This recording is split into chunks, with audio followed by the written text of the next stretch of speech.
negara berkembang termasuk Indonesia disarankan memacu pendapatan pajak. Hal itu disampaikan International Monetary Fund, IMF, dan World Bank, Bank Dunia, dalam publikasi Joint Domestic Resource Mobilization Initiative, JRMI. IMF dan Bank Dunia rekomendasi sejumlah cara untuk meningkatkan penerimaan pajak. Pertama, negara berkembang perlu memperluas basis pajak pertambahan nilai, PPN, dan menekan informalitas. Menurut IMF dan Bank Dunia, pembebasan PPN bukan instrumen yang efektif untuk melindungi masyarakat miskin. Kedua, negara berkembang perlu membenahi desain dan memperluas cakupan pajak penghasilan, PPh, orang pribadi, OP.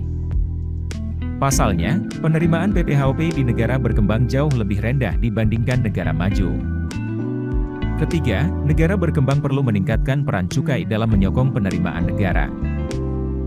Bukan hanya untuk menekan eksternalitas negatif, melainkan juga menjadi sumber penerimaan yang besar.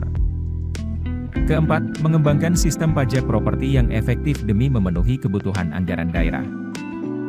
Pajak properti adalah jenis pajak yang paling tidak mendistorsi pertumbuhan ekonomi sekaligus bersifat progresif.